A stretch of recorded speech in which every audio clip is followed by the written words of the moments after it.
I feel good when I pull. I feel good when I push, push, push, push, push, push, push. When I good when I pull, I feel.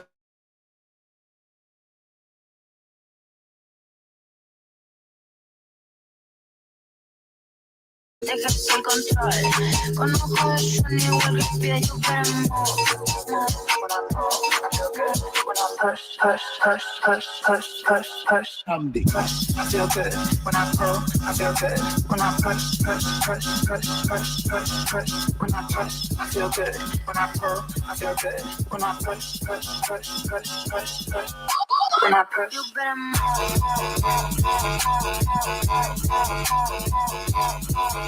When I push, you better move.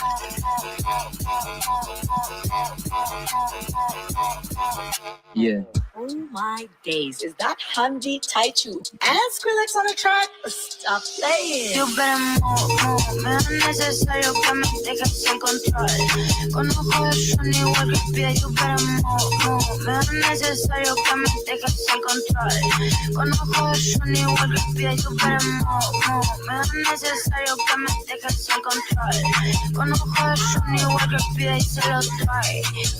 When I pull, I feel good. When I push, push, push, push, push, push, push. When I push, I feel good. When I pull, I feel good. When I push, push, push, push, push, push, push. When I push, I feel good. When I pull, I feel good. I'll be y'all ready. Push, push, push, push, push. Look at the count. You better move.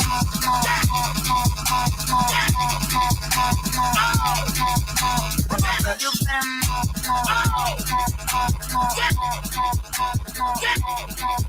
When I push, I feel good. When I pull, I feel good. When I push, push, push, push, push, push. When I push, I feel good. When I pull, I feel good. When I push, push, push, push, push, push, push. When I push, push, push, push, push, push,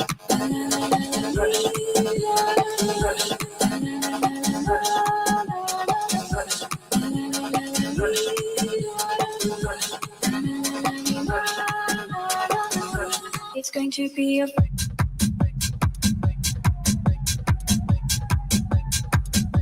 It's going to be a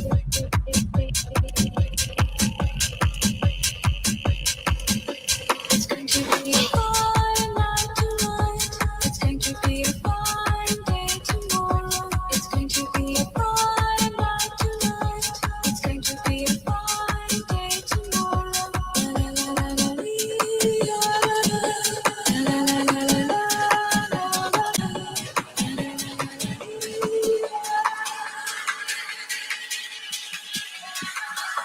It's going to be a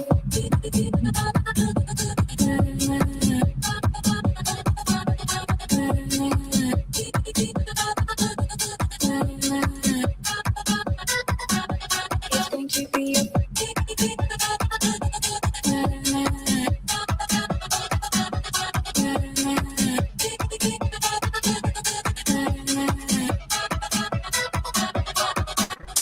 Back once again for the renegade master. People damage the power to the people. Back once again for the renegade master. People damage the power to the people. Back once again for the renegade master. People damage the power to the people. Back once again for the renegade master. People damage the power to the people. Back once again for the renegade master. People damage the power to the people. Back once again for the renegade master. People damage the ill behavior. Back once again for the renegade master. People damage the power to the people. Back once again for the renegade master. People damage the ill behavior.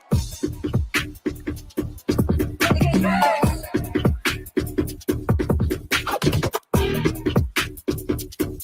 Renegade master. People damage the ill behavior. Renegade master.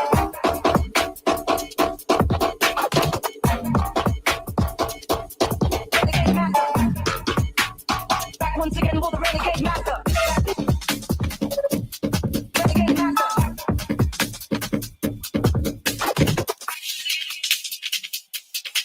Renegade master.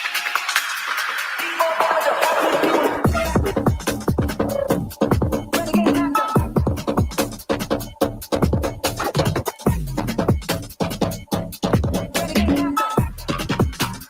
Back once again for the renegade master.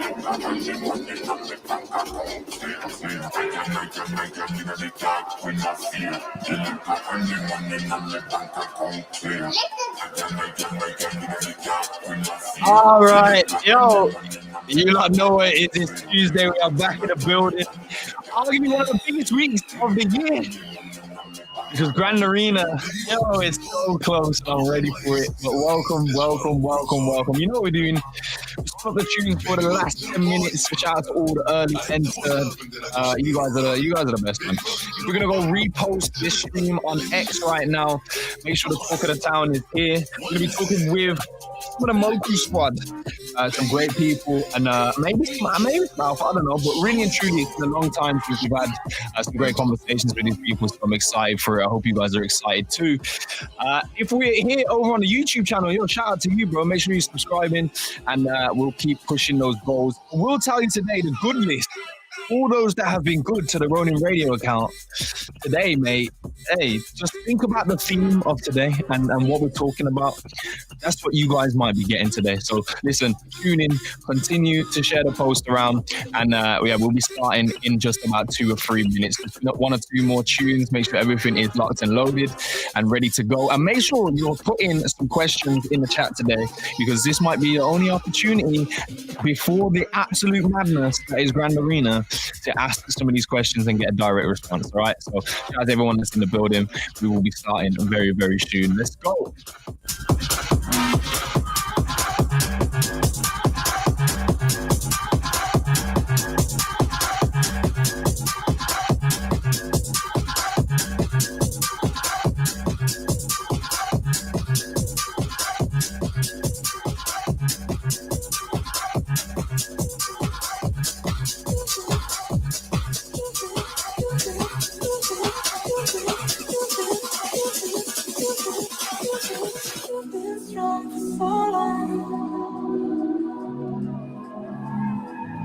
You learn to carry this on your own.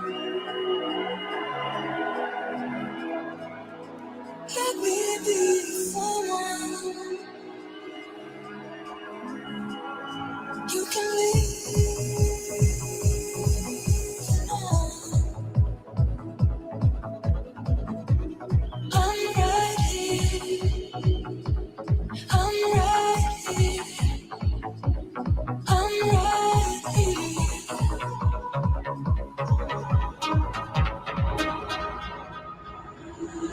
You don't have to be so strong.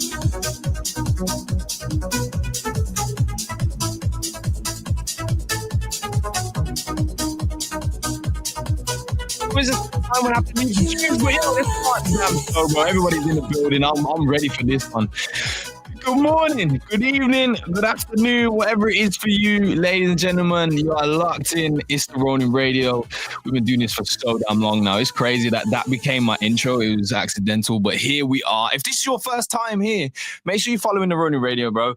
We're about to have an absolute banger of a show. 2 guests from the Moku team, Bruce and Akil, are locked in. They're in the building. I miss Akil, man. This is so. I haven't spoken to him for a minute. I'm excited for that. And Bruce, obviously. Bruce knows all of him. He's always a great guest to have on the show. So let's jump into this, bro. I don't know, we did graphics. It was me and Theben versus Bruce and Akil. I don't know, bro. I don't know who would win out of that, but I mean, I can't do it. Either way, yo, good morning. We're in the building. I had to put the Moku merch on as well because it's Moku season, ladies and gentlemen. I'm not going to lie to you. On Ronin right now, some of the projects that are doing exciting things, Moku's topping it, and that's where we are. I'm sure you guys can relate to that one. But let me know anything that you guys want to know today about Moku. I'm on your side, all right? I want Alpha 2, okay? I want something. So I think someone else that's on your side today, of course, is my partner in crime. It is Mr. 1437. Good morning, sir. How you doing, brother? Wait. How's life, bro? How are you doing? You're muted, you silly motherfucker. Let's get this show going. We're off to a great start, man. I'll tell you that. We're off to a great start. No, I'm good, man. I'm excited for this show. This is something like I've been looking forward to. Being able to pick these guys' brains is gonna be real fun because they are some of the brightest individuals like I've ever met, to be honest. Like not just in this ecosystem, but in life in general. So Yeah, man, it's gonna be a fun show. I think everyone's gonna really enjoy it, and there's a lot to be learned here today. Yeah, for real. Normally we dance around a little bit, give a lot of fluff, and tell you guys what's happening, in the Ronin ecosystem right now. But I'm gonna just be straight up. This is what's happening in the Ronin ecosystem right now. We're gonna dive straight into it. Moku Grand Arena is doing something called a no loss raffle. I personally think that this is probably going to be one of those events that drives a lot of attention towards Ron Holdings. The raffle is going to be in Ron. A lot of people will have that demand to buy Ron, so it's an exciting event for me from my perspective. We're going to hear a little bit more from the team side of things, and that's where we're going to start out today. But if you haven't found out yet what Grand Arena is, there is a bunch of content out there. The team has done really well. And you can go out there and ask AI. There's a ton of stuff on the internet too, which is unique actually. This is what I'm saying. These guys make plays. But without further ado, ladies and gentlemen, both Bruce and Akil are in the building. Let's welcome them up to the stage. Let's go. The Moku team's in the building, bro. I don't know what Bruce's plan is, but good morning. How are we doing? Good morning. Yeah, Bruce. Got to work. spend for $2 in Japan. It's one of, apparently it was like a promo thing for the original Dreamcast. Okay. So I honestly thought it was going to be like a political campaign. I got to move the chat. Like, I didn't know what Yeah, this is a prime minister candidate for Japan right now. Amazing. Yeah. You lost. Why do you have that? Can I ask? No, I was in Japan. I like collecting old game stuff. And this is, I hold on to it during meetings. It's a good look charm. Intimidate people. No, it's mostly intimidation. Does it have any resemblance to G-Host's tweet the other day talking about Warriors would take fans in a gun buy? Are they called? What was the fan? You know called? what? Yes, that's what we're gonna go with. That's the one that we're gonna use. Yes, Fair enough. we're going into release time, so I got a signal. Yeah. Well, let's be honest. I'm a big fan of you guys, so it's a good prop to have today. Heel, man, it's been a minute. I know you've been absolutely cooking. They got him freaking stuck in the basement, man. Never see this guy ever anymore. In the basement. I'm outside today, baby. Yeah, let's go. Let's have some fun. Let's have some fun for real. I think, if I'm honest and candid, Bruce, the first time I heard about this idea now is over a year ago. We're finally at the gates where the raffle, the no loss raffle, is going to begin. And then what happens thereafter? Well, the no loss raffle is going to happen in a couple of parts, right? We're going to do ticket purchases. We'll do a poll. People will get booster boxes. If you have tickets left over, we're doing something new. We're calling it the Second Chance Shop. So you can then use those tickets to buy goodies after the raffle's over. So that includes a gacha, which will have booster boxes, some promo cards, and some other goodies inside.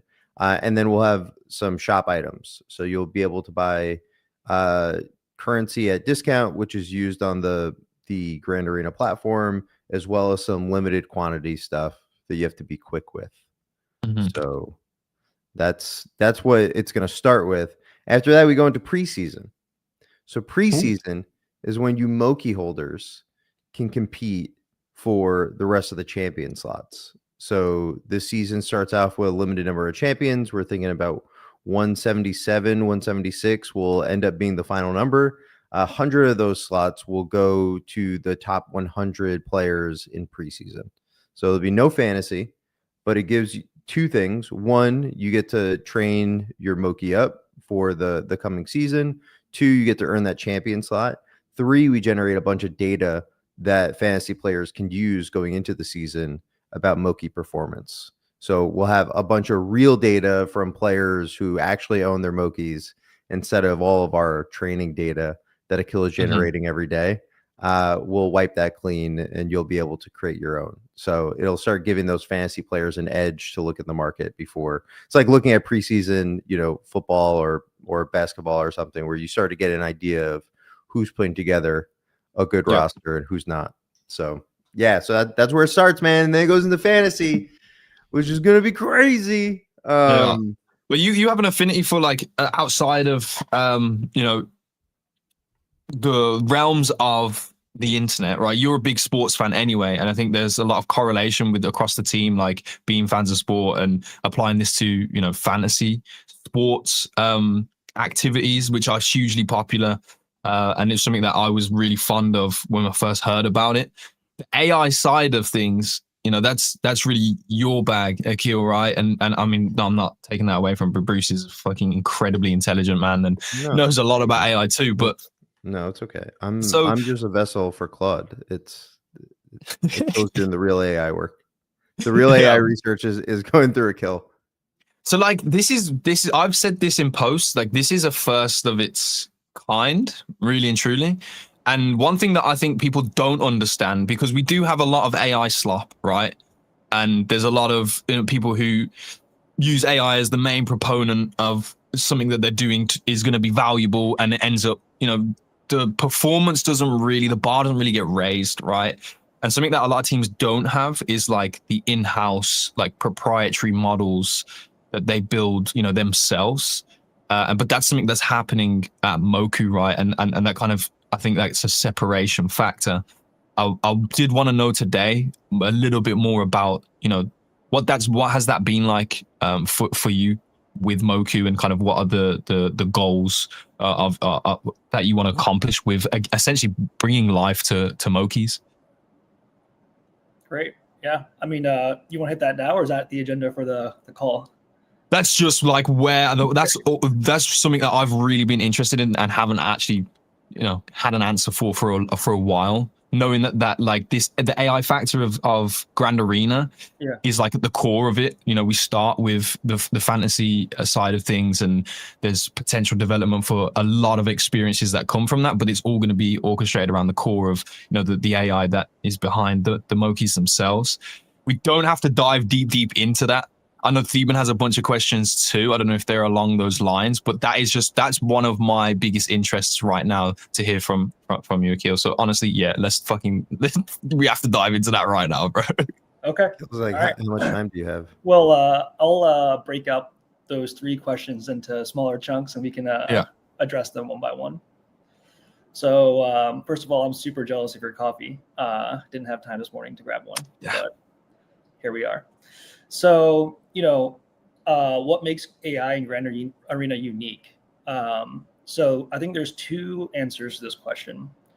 The first is, if you look at people who train AI to play games, this really falls into 2 buckets. In math, we call it a bimodal distribution. So it's like there's a hump here, nothing in the middle, and a hump here. Okay.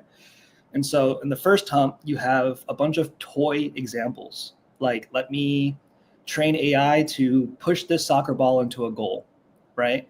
So it's just a bunch of play examples that just test out the viability of AI in games.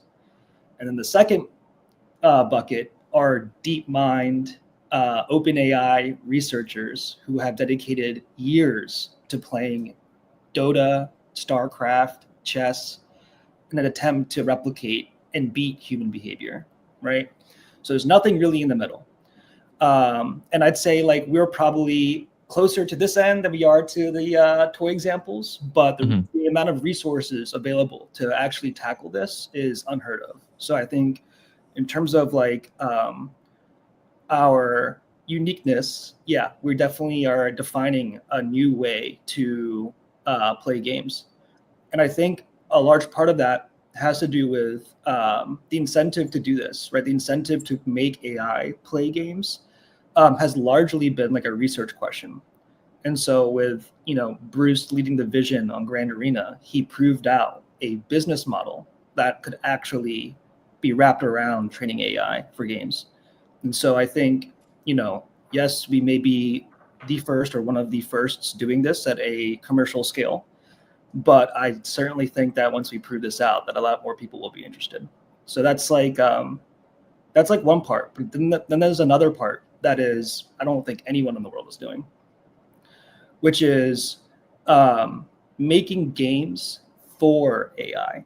Okay, so when we think about the games that this other bucket, the top researchers in the world, when they train AI to play games, these games have been play tested for centuries, played by millions of people. When you think about Go and chess, Yeah. like maybe even billions, and have at least hundreds of millions of play hours, right?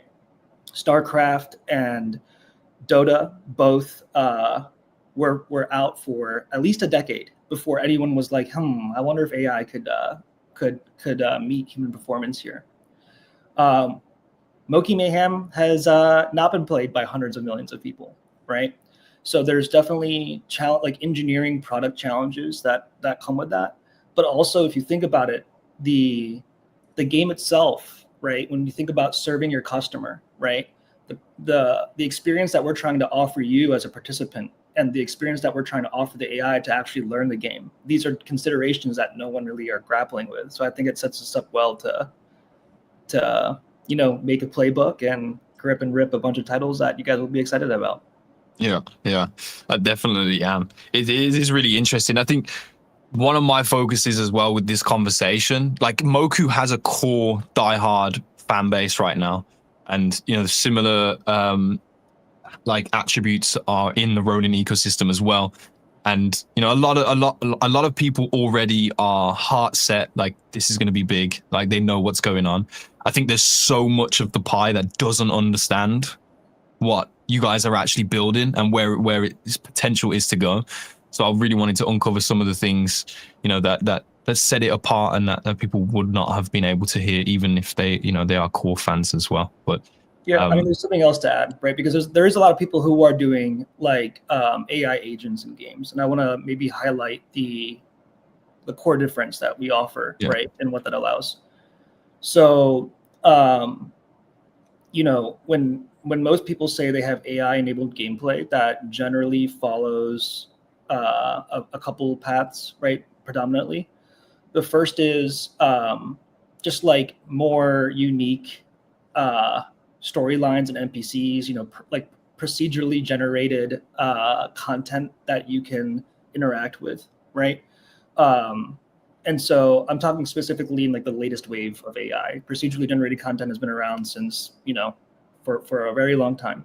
But I'm talking about like, the NPCs giving you different dialogue, right? Yeah. And then the ones that are focused mainly in Web3 are like getting AI agents to play your game for you.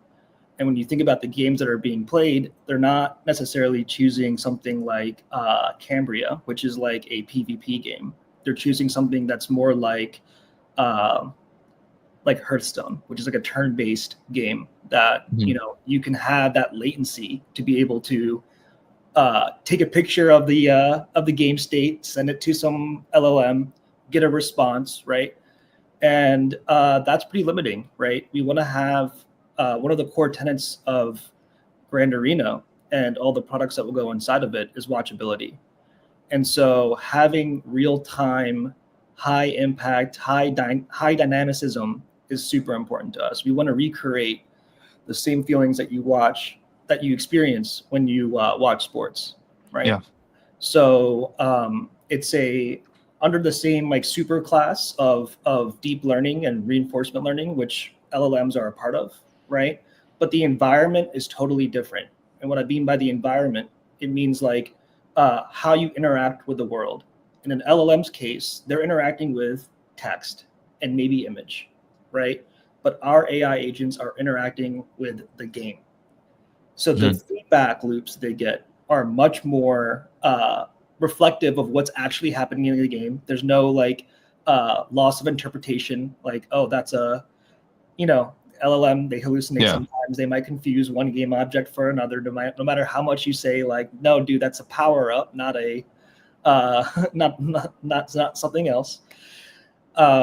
So yeah, the environment is the game, and so these AI agents will become essentially experts in the game. And I've played against these guys before, and you look at them, it's easy to critique, like, oh, you should have done that, you should have done this, and then you hop on the sticks, and you're like, wait, I'm not Phoebus, but it's like they're pretty good. So it's Yeah. That is wildly interesting. Another bucket is imitation learning, which we've seen used out even in the Web3 space, which requires a lot of player data to become useful. And it also only becomes as good as the player data that you feed it, right? So if you're Theban, that's awesome. Like you're gonna have a really good AI clone. But like if you're like Bruce or Gila, your AI clone is not going to be as good in the game. And I think one of the things that we're doing here with sort of the management sim training layer is allowing you to become a Theban regardless of who you are. It's like the power fantasy of having the best, competitor in an esport, which I think is really cool. And then, Theban, you and I were talking about in private about how the Dota AI really sort of redefined how Yeah. the game itself was played. And I Yeah. think Akil is alluding to that without even really having that same conversation, which is like he thinks that the decisions that they're making are like weird sometimes. And then he hops on and he's like, oh shit. Yeah. That's why they're doing it. And it's not readily apparent to the human players sometimes why they're picking the strategy that they're picking. But over time, that's like the plus EV strategy. And sometimes like Kill and I will get into debates and I'd be like, dude, why the hell is he sitting at the shrine for so long? Like he should be going over here for this thing. And then we wait 10 seconds and then like 3 people come down to get a Gasha ball and return it. And he kills all 3 and they win the game because he knew that like 15 seconds from now, they had to come to this spot. And he's just sitting there and waiting for them. And I'm like, dude, he should be doing stuff. Like, why isn't he doing stuff? And it just turns out that I'm the bad player. Yeah. So your AI basically removes ADHD from the gameplay. Yeah. They have more patience than I do. I'm like, why are you just sitting there? Just do something. You were saying about imitation learning. Actually, that might be more common for humans imitating other humans, right? Like when it comes to gameplay as well. Usually what happens is someone sets a meta and then you just copy that guy because you don't really try to figure out. Like there's a handful of people like in any game that are innovative and can actually impact it, right? Whereas AI is like, it doesn't leave any stone unturned. Like it will go through all the options, what's available, their outcome. The only thing they care about is the outcome at the end. So exactly. It's like there's so much to learn from there, especially for us as humans. I think but we can also pick up things very quickly, right? Yeah. Because when we see something, we're like, oh, that's actually kind of good. Like, okay, let's do it like this for ourselves, and then that's interesting. Well, you bring up an interesting point, Theban, about like as humans we learn really fast, and that actually this is like a core challenge across the entire AI field right now, which is you might if you ever like browse AI Twitter, there's like this really popular phrase, world model, right? AIs don't have a world model, and like I'll just quickly define like what that means. So like one world model is like a physical world model. I drop a ball and it falls 9.8 meters per second, hits the ground whenever it reaches that distance. We learn these things over time. And not only that, we are carrying all of this knowledge, like both from experiences in the world and from other games. And then we enter a new game and we're like, got it. If I hit the left arrow, I move left. If I hit the right arrow, I move right. If I jump, I jump. The AI doesn't have any of this, right? And so it also doesn't understand what hit points are, right? It sees the numbers go down, right? And it sees that when you get no hit points, you die, but it doesn't know what death is, right? And so it's just super interesting to see how easy it is for us to basically pick up something new and be able to analyze something and be like, was that correct? And it takes, billions of runs for these AI to actually get a glimpse of got it. I think I understand what an enemy is, right? They don't see the color. They just see a number that represents you're an enemy versus you're a friendly, but there's in our game 400 numbers that represent all of the game states. So it might figure that out on turn 10 million, right? So yeah. Yeah. But I think what that does produce is really interesting gameplay, and I guess we call it personality of the champions. Like if we're talking about like card games, like I just net deck everything, right? Like these these AI can't net deck a strategy, right? They have to learn through repetition. Like, Theban, you know, he stole my, Dino Beast tech like, 18 seasons ago in Axie Origins. That was very easy for Theban to just see what I'm doing and take it. It's not as easy for the AI to learn these strategies on the fly. He still remembers.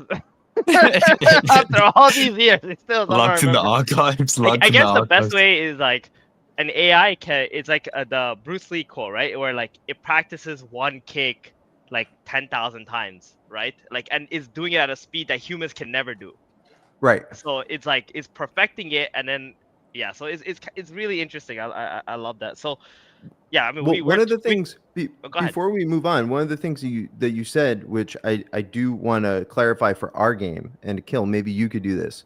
We actually don't want the AI to become like Bruce Lee of Moki Mayhem.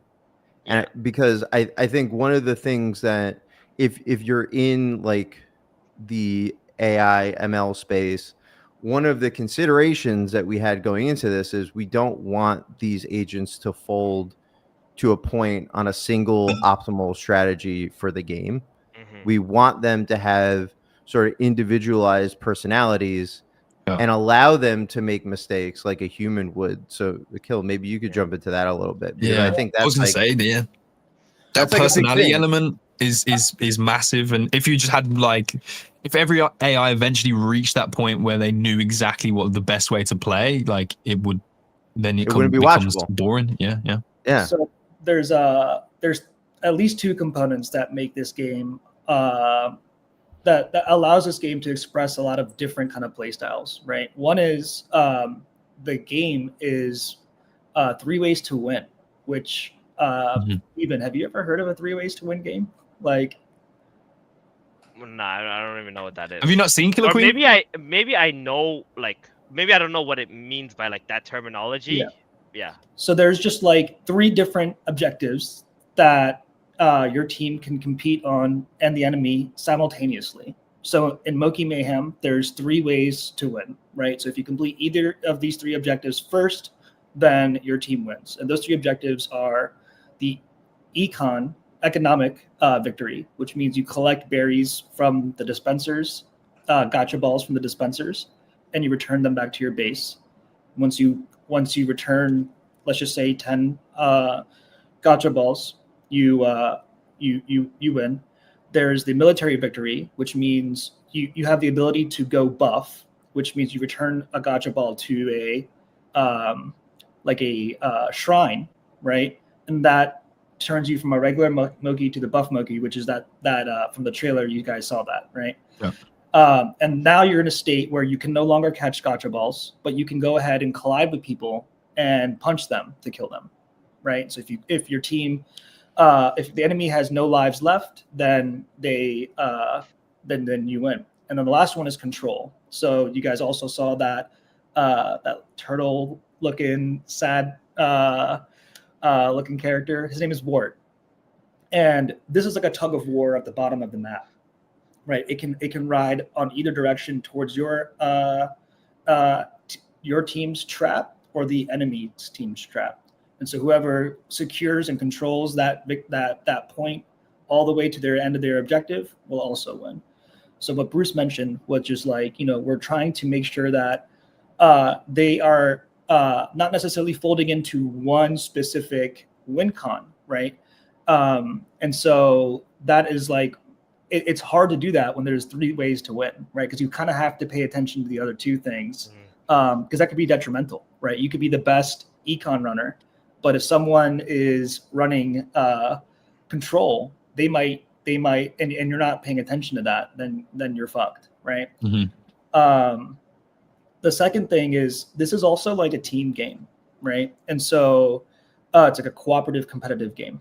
And so I showed Bruce this video about fantasy football, about like how it's so hard to understand the performance of certain football players' positions, right?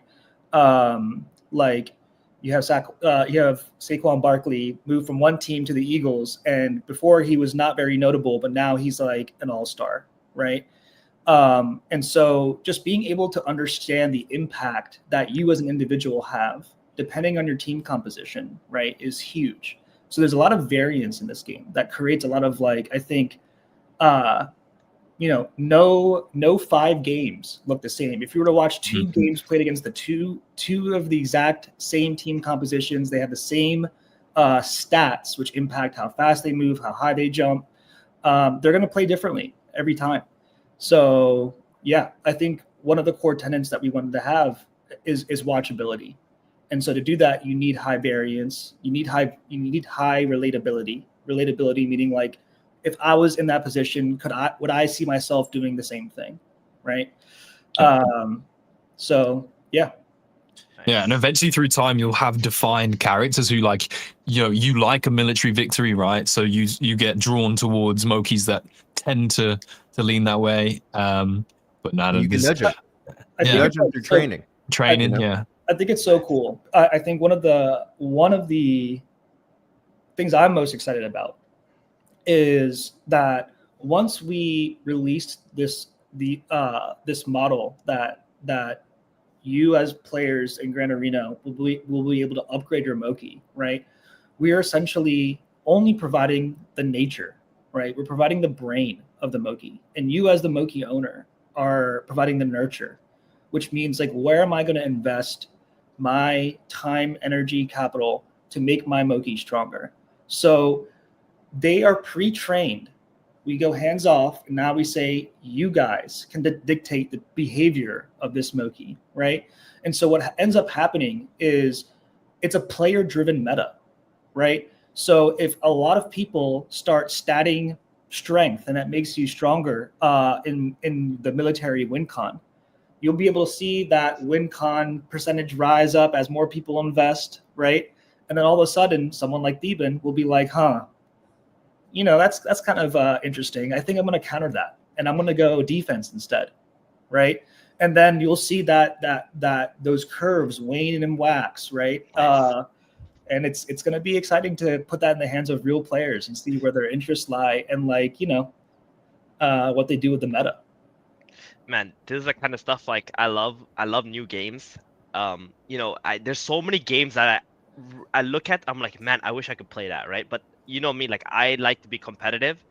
The problem with being competitive is, like, you got all these other people who got, like, a huge head start over you in, like, all these old games, like, let's say League of Legends. I want to compete in League. I'm competing with dudes who played that game for like 12 years or whatever, right? It's like, or 15 years. It's impossible for me to go there and catch up in the next couple of years. I would have to invest like 4 years to be, like, at the top. So something like this, where it's like complete Wild West, something brand new, AI gaming, everything. I feel like there's so much to explore, and that excites me, And this is like an opportunity for anybody. I think anyone can come into this game, and, like, as long as you dedicate yourself and you put the effort, I feel like you're gonna have a really good shot, because we're all starting at the same starting line. Yeah. Right. So it's exciting, man. Yeah. Damn. I can hear you guys nerd over this, like, for freaking hours. Well, this is what I'm saying. We could actually, like, I don't think we have the luxury of that time right now. You guys are obviously very busy. It's a really important time for Moku. But, like, I think we can shift the gear here. As much as I'd love to romanticize around the fact that this actually is a new game, like, legitimately, these are new games that will be played, and there's a lot of beauty in that, and what you guys have put together. It takes a lot of hard work. But really, let's be honest, right? We are in crypto space, and it's crypto gaming. And what the fuck do people care about a lot of the time is how the fuck is this making me a bag, bro? So, like, you guys have orchestrated, many features within this experience that lead to that end goal for people. Sure. So I think it's it would be cool today to talk about some of those points so that we can definitely get some heavy clips, throw them out there so people really do know that there's an opportunity right in front of them here. How can I count the ways, dude? There's a number of ways to earn. Let's go from, if you own a Moki, these Mokis will be competing daily. Based on their performance, they're going to earn on their performance. All Mokis that are competing in Grand Arena, they will have to be locked. So if you're not locking your Moki, I don't know what you're doing. You're not going to be earning. So when that starts, that's one way. If you're selected as a champion, you'll be getting royalties from the card packs as well as individual trades. So we're using limit break tech to get individual royalties for users on their cards. So if you have a very popular card that everybody wants, you'll be getting per card royalties on top of the pack royalties. Nice. Now, that's Moki holders. Then we can talk about the fantasy side. So cracking packs, getting NFT cards. You could always speculate on the value of those like you do Pokemon cards. I have a set that I'm looking to grade right now on my desk. You can do that and earn daily fantasy contests, payout immediately. So you pay an entry fee into a daily fantasy contest. If you get in the top, depending on the rule set, top 20%, top half of the contest, you'll profit and get paid out on that instantly. All of these actions are accruing a point system called MXP, Moki Experience Points. So that $1 million prize pool that we set as baseline, which will grow throughout the season based on player participation, like MXP is getting you your share of that prize pool. So doing all different types of actions in Grand Arena earn you MXP based on that action. So whether you're buying a pack, whether you're collecting a set of legendary Moki cards, we'll have collector bonuses. Whether you have a Moki, whether you're competing in contests and winning in contests, all of these things generate MXP based on that action. At the end of the season, yeah, right. No, Yeah. You know what I'm saying? It's like, Good job. Who made this up? And at the end of the season, it'll be your MXP over the total amount of MXP that was generated throughout the season, and then that's your cut of the prize pool.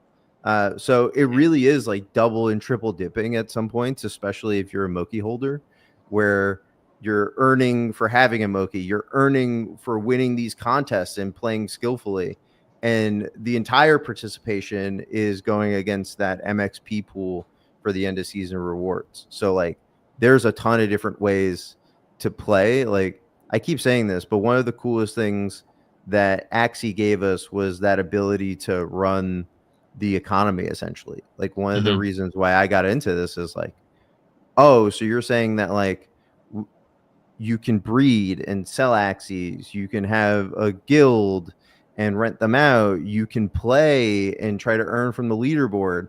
Like, you had so many different ways to play, and it just attracted so many different types of users, which created this like really cool, diverse ecosystem where you can kind of play your type of game inside the backdrop of this game.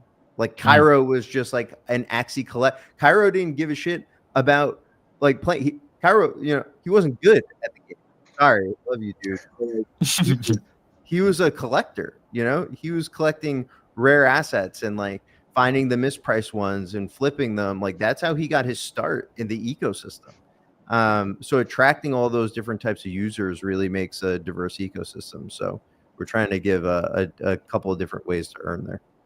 Yeah. All right. I got a few questions for you guys, and I think this will like flow right into it well here. Can you like walk me through like a typical match cycle? Like, what does that look like from like the lineup to like the stats generation, the leaderboard, and like how often are we doing the prediction market and the signals for that and so on? Like, how does that all flow? Yeah. So you'll start by cracking open some packs. right? It'll take a few Mokis and what we're calling a scheme card to create a lineup. So the Mokis are just the card representation of some of the players that are competing every day, right? So every single time a Moki delivers a Gasha ball, gets a kill, rides Wart, wins a game, they're generating stats and points. We convert those stats into a point system, which is the basis of the daily fantasy contests, right? So let's say you put 4 Mokis in a lineup. As they're playing their games throughout the day, their stats are being converted to points, which accumulate in your lineup. And then the total amount of points in your lineup gets put on a leaderboard against everybody else that entered in that contest. Okay. Some contests will have 100 max, 1,000 max. We're really going to start sizing these things based on the community that we have playing the game, which will scale the prize pool of those contests. The scheme cards are interesting because they add like the strategic layer over this. Scheme cards change the way your lineup is scored, right? So, for example, you can get a scheme card that says double the points for Gasha balls delivered, right? So in that case, your lineup, the lineup that you put together, you're going to want to skew towards Mokis that have a predisposition to do like that econ path. Yeah. Quick So- interjection. Does the Yeah. opponent get to see that? Like, do you get to see what you're versing before you make locking decisions, or? You will get the historical stats of usage, but you Okay. won't get it for the contest, because then it would be like a game of chicken to like who's going to lock in their lineup last and get enough Yeah. information on the field to counter it. But Yep. you will get a bunch of historical stuff like win rates for cards, usage rates for cards. I think one of the coolest things in DFS is like usually the number one, the person who takes the largest piece of the prize pool has a very differentiated lineup than everybody else, right? Because the more people are copying lineups, The more you have to split it. the more you have to split it, right? And the people who do really well in this game are the ones who find differentiated strategies per contest. So you'll find like a Moki that has very low usage that did well that game combined with a scheme card, and you're like, oh shit, this guy killed Seems it. like Moneyball. You guys seen that baseball film, Moneyball? Yeah. It's a little Moneyball. Yeah, DFS is very Moneyball-y. Yeah. So what kind of window are we looking at in terms of like, okay, I need to submit my lineup, right? And then how much time is there for all that data to like come in, right, before it concludes the match? Yeah. Well, so the matches, you're going to submit your lineup. They all get locked in. Then games start to play. I mean, how long do you have to submit your lineup? Oh, it could be hours to a day before you have it to submit. Like we're gonna try to get the lock-in windows as close to match time as possible for everybody. So that's our goal there. Once the lineups are locked in, matches and like inference like begins. And as those things are scored, those scores are then being submitted back to, your web platform where you're like, oh, I'm seeing all my scores come in. I'm able to watch the games. I'm able to watch featured games, in a live stream setting. So that's interesting. But like you'll be able to go back and watch a replay of every single recent game that gets played, whether it's your Moki or not. So there's a ton of things that can be done looking at stats, actually watching the games and seeing why these win rates are happening the way that they are, that allows you to strategize your lineup. Gotcha. Okay. And I know that you guys wanted to like really focus. So when you first designed this and the whole economic model behind it, you really want to focus on the Web3 aspect, because these are the people you're building for, right? Like these are the guys we got here. We've seen a bunch of games built for people who are not here, trying to like get them to be like, hey, come play, man. And they're like, we don't care. Like, stop we don't want building this for us. Like, we don't want this shit. So you're like building something for the people who are here, what they want. That being said though, like, is it do you have any plans for the non-crypto users? And like, would there be any like fiat on ramps or some simplified wallets for like Grand Arena without blockchain knowledge, like, or is that something that you plan to do once you've already seen some traction like with your game and see like, okay, this is something that people really really want, now let's focus on the other aspect? Yeah, I think so the short answer is not at the start of season 1, right? Okay. I've actually seen people give feedback on these, account abstraction wallets and stuff, and the resounding stuff from like 95% of Web3 is like, can you actually get this shit out of my face? Like, it's making it harder for me, right? So spending a lot of time on something that actually our core user base hates isn't a good use of time when we're trying to do so much. But we definitely built the systems to have room for that, right? So like the way that the packs work, the way that we use an on-platform currency that you top up in, that's spend only, like it's very much set up for a Web2 experience when we want to integrate that. We need to find that product market fit first and iterate with our core Web3 users. But like, I don't know, DFS and like prediction, this is a global thing at this point, right? So like a Web2 user can totally get down with this because they're doing it outside of Web3. Like this is not I'm not building a DEX here. Like people play daily fantasy football and play Counter-Strike and watch league tournaments all the time, and combining those things in Web2 should have some good prospects. But we're not going to do it season 1.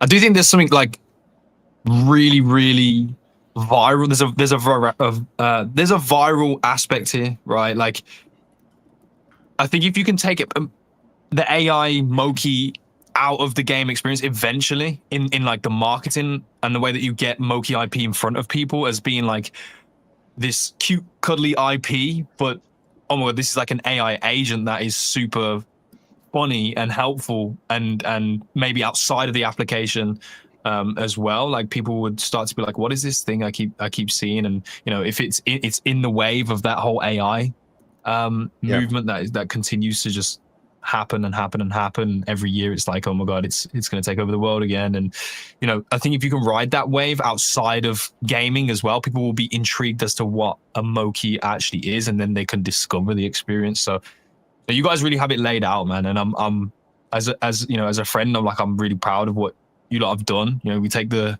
history of how you guys got to the point of becoming Moku, and then what you've done with this company is phenomenal, bro. And like even myself, like I look up to people like yourselves in this space and know that there's some real fucking goats that have been birthed from Ronin community and have stuck it through. And I wish you guys nothing but great success, man. I'm excited. But tomorrow, the no loss raffle. All right, we are kicking it off. There are some rewards, right? Like if you get involved nice and early, I'll pull up the tweet actually, so put it on the screen for you guys. But you're gonna want to take part right out the gate, right?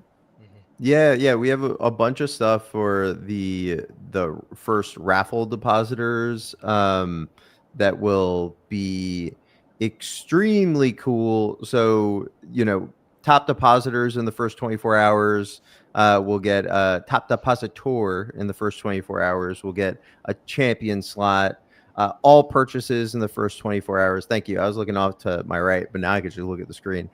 All purchasers in the first 24 hours are entered into a raffle for 3 champion slots, 3 common Moki eggs, and 3 lucky eggs. Purchasers in the first 10 minutes get a raffle for a champion slot. And also, if you own a Moki, there's a second one. Nice for you there. So lots of stuff if you're participating early. We changed it from the first 100 because we were like, it's gonna be max brand 100 times running a script. So so we wanted to keep it a little bit fair for the people who aren't on chain savvy and writing scripts. So we did a time based one. So that's the only change there. If you were watching it, I saw it on TL. I was like, I was actually like just busting Hantao's balls, to be honest. It wasn't really too serious. I cared less. But you guys making the change and the pivot is the fact that like this, as a community, guys, you actually have to understand like this team has their finger on the pulse and they're openly listening and responding to the feedback that you guys give. So the more involved that you are, you know, the better the product essentially can end up being for you. So this is something that I would lean into, and I would become a part of the community to make sure that you're there and on the ground with it also. Shout out to all of the Moku. Shout out everyone that knows about Moku, that's in that Moku Discord. You guys are fucking degenerate as shit, by the way, but I love it. And shout out to the Woku team, everyone that's out there that has been, you know, grinding and supporting Moku over the last year towards this development. You know, you guys are really goats. So I'm excited that you'll have your moments very soon. Yeah. But yeah, man, thank you guys. I don't want to keep you here for so long because I know it is really important, and we agreed on 30 minutes, I will say, and it's been 55, so we've kind of... I don't even know. Gila doesn't put calendar invites on anybody's calendar, so I don't even know how long this is even supposed to go. It's like, you know, it's like... I had no idea it was 30 minutes, but I was like, I was about to ask you like 20 more questions here. I thought we're going to be here all day, you know. Okay, it's all good, man. I was like, I don't know. I'm here. I'm here. Gila wants me off. If I have more than like 4 things like that I have to hold in my head, everything is over. Yeah, it just turns to mush. I'm just like, whatever happens. Well, if you do have questions, come to the Moku Discord. I think we have the best community, like on the internet, but definitely in Web3. They'll take care of you. Folks like Sweet Potato, Nietzsche. Is that what happened?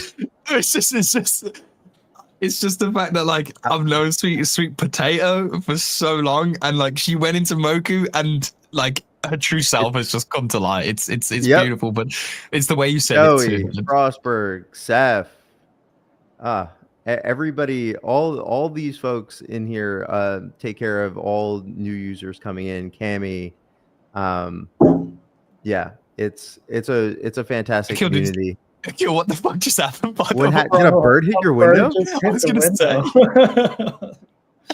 That's sad. Dude, nature's rebelling against Grand Arena. They were like, "Don't do it! Don't do it!" Well, I think a Moki is largely. Yeah, Moki's largely more interesting than a fucking pigeon. Actually, no, that's a shot at like the mascot. No, largely more interesting than a bird. Either way, bro. No, like I honestly do want to keep here. Akil, I really want to like deep dive, like just sit down and have like a long ass conversation before we've done podcasts in the past that I've absolutely. Yeah, just ask him what's under the hood of the Moki AIs, and we'll be here for like 8 hours. Yeah, we'll have an entire seminar. Yeah, no, I think I'm gonna take. I gotta lock the fuck in, bro. I have not really been locked in heavily. Just Ronin Radio is the one thing that's like keeping me in the space and North Starring. But like, I think I'm gonna have to take a leaf out of the Thread Guy book and start doing like these live stream interviews with the interesting stuff that we've got coming on. And yeah, it should be natural outside of like Ronin Radio hours, so we can just sit there and fucking jam for however long. But I'd be really interested to do that because I think there is so much more that you have to say as well than that you've learned over this last year. That'd be really valuable.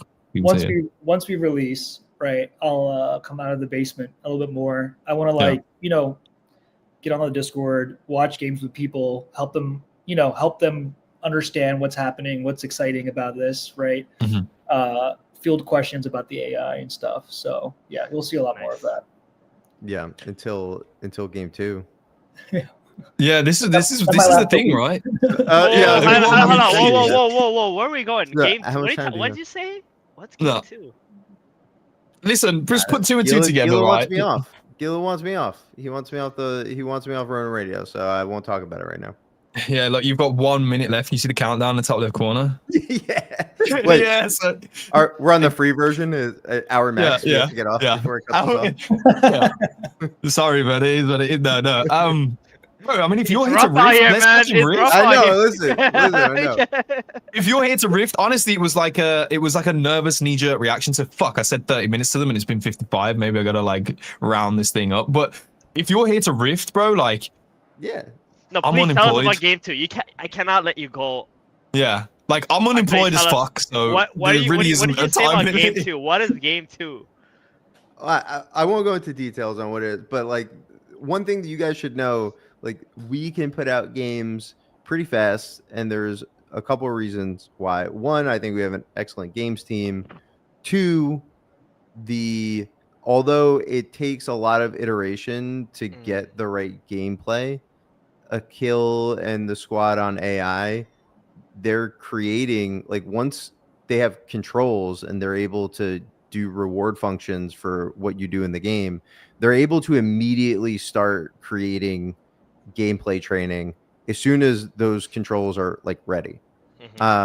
So we're not creating like these huge goal oriented like game AI models that we have to tweak. It literally starts as soon as the core gameplay is ready. And then 3, outside the core gameplay, like all these things are getting shoved into the same metagame, right? So we don't have to create progression systems in the same way that you need to in a normal game. We don't have to create like all of this networking and stuff that surround a game that take a lot of the time. Like I think a lot of people will tell you like the first 80% of the game is fast and the last 20% takes longer than the first 80. And we eliminate a lot of that based on how we're creating these games and where we're plugging them in. So we'll be able to create games a lot faster than somebody else would that's creating like a fully featured game. So game 2 is going to be interesting. It's going to fast follow game 1, and Mokies will play both, and you may have to decide, you know, they may go back to back in 2 different games, and you may have to decide like, what's my lineup going to look like? Yeah. Scored across both of these games. I want to say congratulations, because you actually might be on the precipice of creating an infinite, like an infinite money printing gaming machine. Well, hopefully, like, yeah, congrats, bro. Like, for everybody. Yeah, I'm not joking, bro. Like, I'm being fucking dead ass here, because I was thinking about this. If you are a game studio, you're going to be making a game, and all the fucking work that you put in, you have no, like, yeah, you've got testers, small groups, or whatever, but like, you have the ability to simulate total mass adoption in any game that you create, right? And then gather the feedback on that. And because now you're making the game for the AI, it's actually like, you're creating different entertainment. Yeah. Right. And this is what I'm like, this is why I was so fucking, like, I'm retarded bullish on this. I don't give a and no one can actually throw me the fuck off, because like, it as long as this shit is entertaining, like your testing medium is like leaking a little bit of gameplay and people losing their fucking shit on it, but like the actual game itself becomes super reinforced behind the scenes because you just have the ability to implement that. It's fucking it is nuts. Like I don't like, this is what I'm saying. I made the tweet and the headline was, the underestimation of Moku this year in crypto gaming is the biggest opportunity that exists. There's fucking nothing else. Yeah, I mean, it is super interesting, and we know that the wave of attention in Web3 turns very quickly, and being able to turn games with that attention is a part of the staying power. Like, I think speculation is like a core thing that never goes away and never gets old, but the way that you speculate gets old and changes, and I think if we can change with that and stay fresh, we stay way ahead of the curve. It's really hard for people to keep attention on one single game. So one of the core things was we need to be able to change the game and the meta for our players to keep it fresh. Like, I can't have you playing Moki Mayhem for the next 2 years, right? Or watching Moki Mayhem for the next 2 years. Even if I do content updates to Moki Mayhem, you're still going to be like, okay, I need like an overhaul, right? And if I can give you an entirely new game to plug in with that, it gets super exciting, stays fresh. Your Moki gets to train on new stuff. That's one of the main things that we were excited about. And I think we're there. Like, Akil, Moki Mayhem is the hardest fucking thing that we could have done when it comes to like the starting point. Yeah. When it comes to reinforcement learning, like when it comes to I need to strategize on 3 open win conditions with 2 other AIs while I'm facing a team of 3 who are doing the same thing. The level of complexity there is fucking, it's like insane. It's like we probably should not have started with this, but we did, and now that it works, it makes everything else look super easy. Like a soccer game is like, oh, please give me a soccer game. Like it's so much easier. It's like one win condition with everybody. Like it's I've been behind every point you've made today, apart from saying that soccer is a simple game. But either way, I think one thing that Kathleen said that I'm gonna jack from her was like, you can think of Grand Arena like the Olympics, and in the Olympics there's lots of different sports. So Steven, I saw how excited you were for game 2. Wait till you hear about game 3. Here we go. You guys are teasers, bro. What I want to ask though, and I think this is kind of important to, for the community as well. What are your guys' take on like a free version of the game? Yeah, I think we'll definitely do something like that to onboard people. Like, okay, again, we built the platform. Like, for example, not to go too far under the hood, but like cards. Like you open a pack, there may be some reroll mechanics within that pack, and it doesn't become an NFT until you like hit that like finalize pack button, like mint, like, and it gets minted, right? Yeah. So like we're totally capable of like just putting it in your inventory and not minting it and giving you like some cards to play with in a totally offline, like a totally off-chain way to onboard folks. So I think that's how we'll do it when it comes to the free stuff. And again, like there is a platform currency, right? And that platform currency is not a ERC20 token. So what that allows is a few things. One, it allows people to get onto the game from any chain, regardless of whether you're on Ronin, Abstract, AVAX, Base, or whatever. You can come and play this game.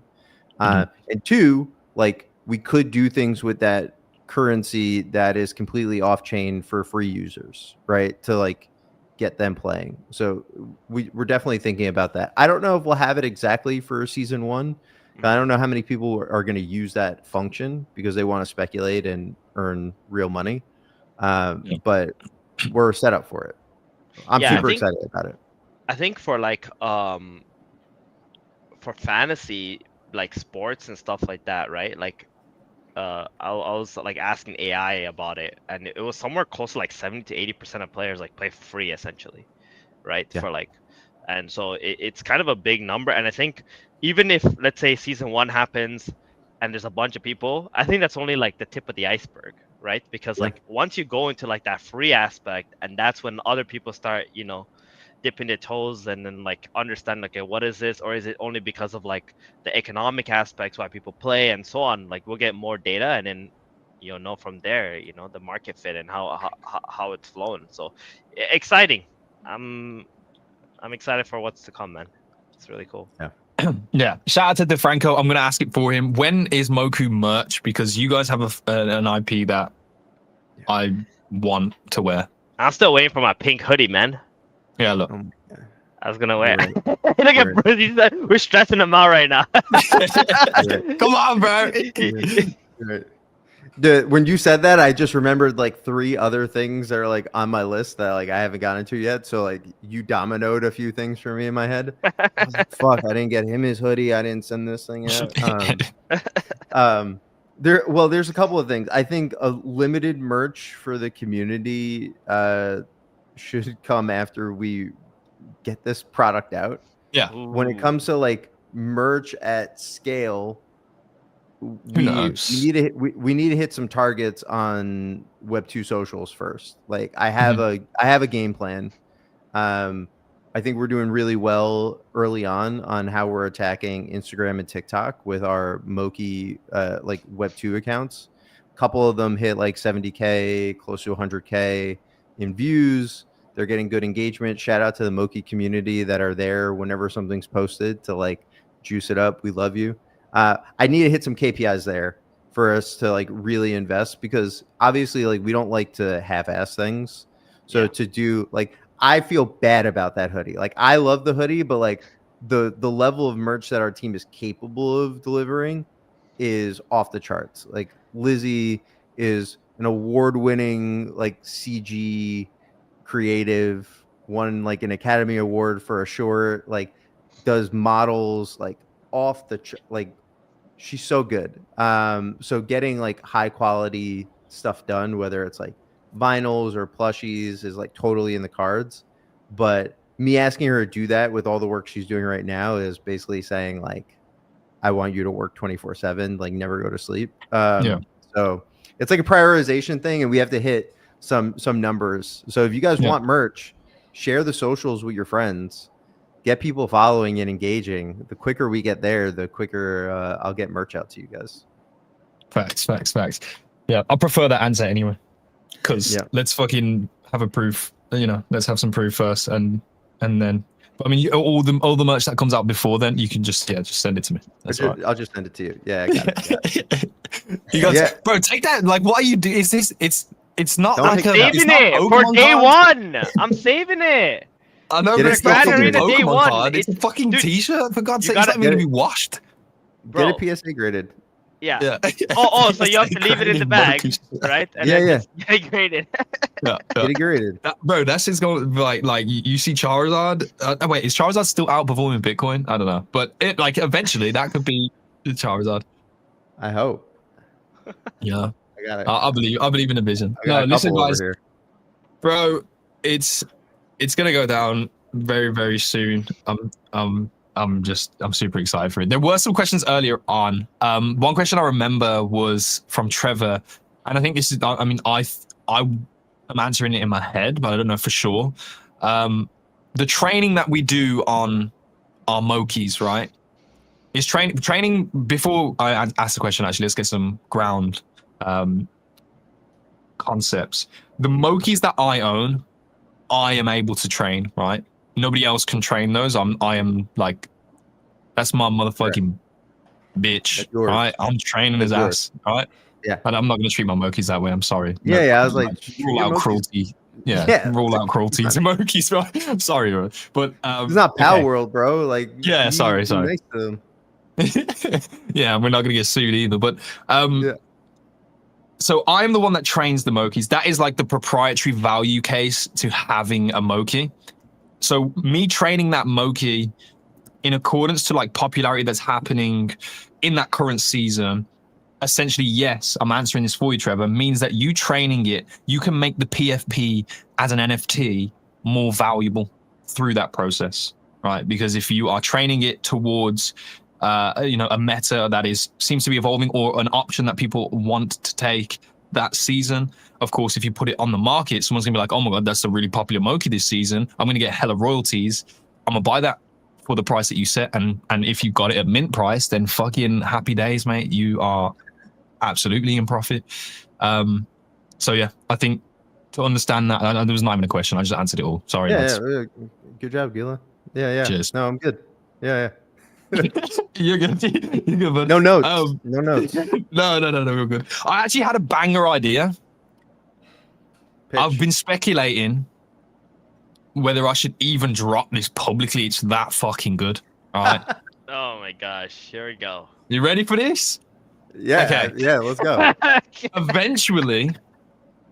What the fuck is he laughing like that for? Because I already know it's gonna be something. I'm gonna get Stark. I'm getting Stark. Stark's retired, I think. Anyway. Like I can already see Akil rolling his eyes before the idea has even come up. No, look, okay. Listen, here we go though. But Thebe and Akil and I, we're all gonna be sharks. All right. Sharks. Shark tank me right now. We're gonna get the pitch, and then we'll decide if we're in or out. I'm gonna use one of my only skill a little bit. Okay. Yeah. Imagine a world, right? Moki's IP is ravaging the earth in a very friendly and consensual way, right? Okay. People know the Moki IP. It's starting to become greatly popular. There's even the potential for, entertainment series outside of the game that we understand. Now, people have an attachment to Mokis. There is a limited supply, and Mokis are very, very precious, valuable because there is that limited supply.